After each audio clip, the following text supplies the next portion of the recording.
जय श्री राम। श्री रामचरितमानस के लंका कांड में हमने सुना कि इधर सुबेल पर्वत पर जब रघुनाथ जी जागते हैं तब सब मंत्रियों को बुलाकर सलाह पूछते हैं कि अब आगे क्या करना चाहिए। तब जाम्बवान जी उन्हें सलाह देते हैं कि सबसे पहले अंगद जी को दूत बनाकर भेजो। दोहा नंबर 17।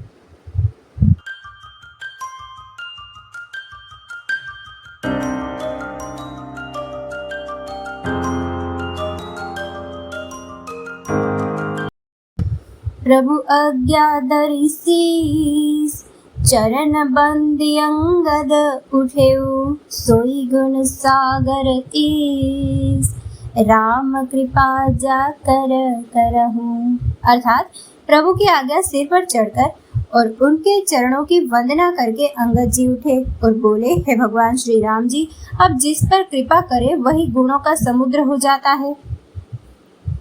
स्वयं सिद्ध सब काज, नाथ मोहि आदरु दियऊ, अस विचारि जुबराज, तन पुलकित हर्षित हियऊ। स्वामी, सब कार्य अपने आप सिद्ध है। यह तो प्रभु ने मुझको आदर दिया है जो मुझे अपने कार्य पर भेज रहे हैं। ऐसा विचार कर युवराज अंगद का हृदय हर्षित और शरीर पुलकित हो गया।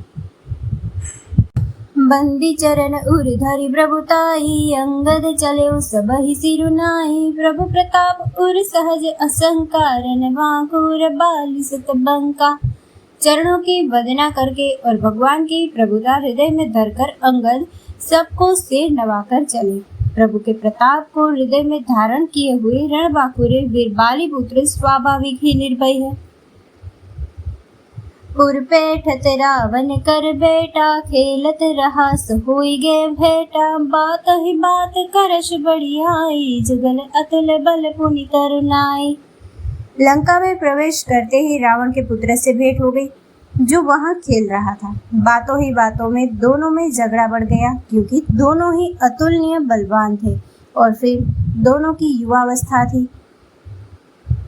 तेहि अंगद कहुलात उठाई, गहि पद पटके भूमि भवाई, निशिचर कर देखी बट बारी, जहाँ तहाँ चले न सकही पुकारी। उसने अंगद पर लात उठाई।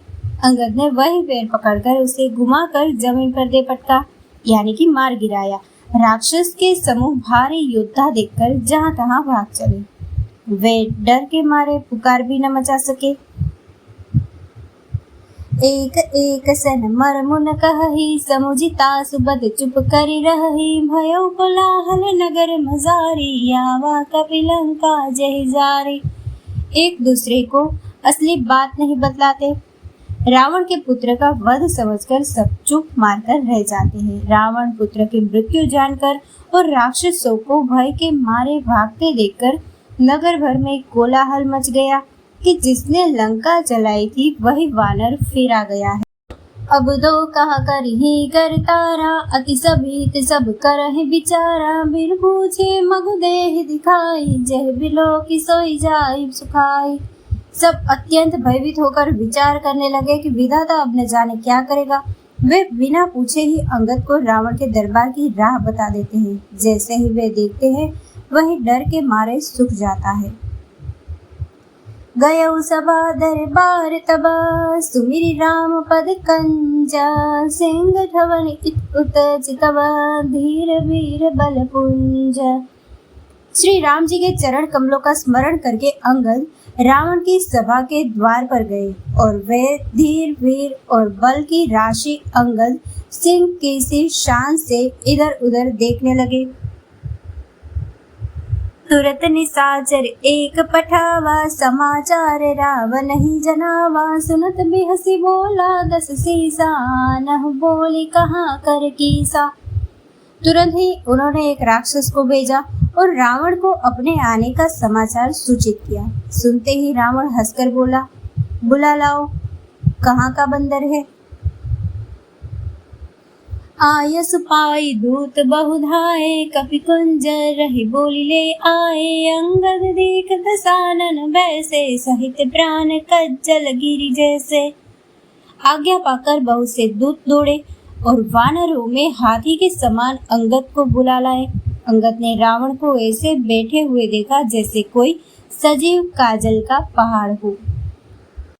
भुज बिटप सिर श्रृंग समाना, रोमावली लता जनु नाना, मुख नासिका नयन रुकाना, गिरिकंदर खोह अनुमाना। भुजाएं वृक्षों के और सिर पर्वतों के शिखरों के समान है। रोमावली मानो बहुत सी लताएं हैं। मुंह, नाक, नेत्र और कान पर्वत की कंदराओं और खोहों के बराबर है। गयो सभा मन ने गुण मूरा, बाली तनय अति बल बांगूरा, उठे सभासद कवि कहूँ देखी, रावण उर्भा क्रोध विशेषी। अत्यंत बलवान वाके वीर बालीपुत्र अंगद सभा में गए। वह मन में जरा भी नहीं जिसके। अंगद को देखते ही सब सभासद उठ खड़े हुए। यह देखकर रावण के हृदय में बड़ा क्रोध हुआ।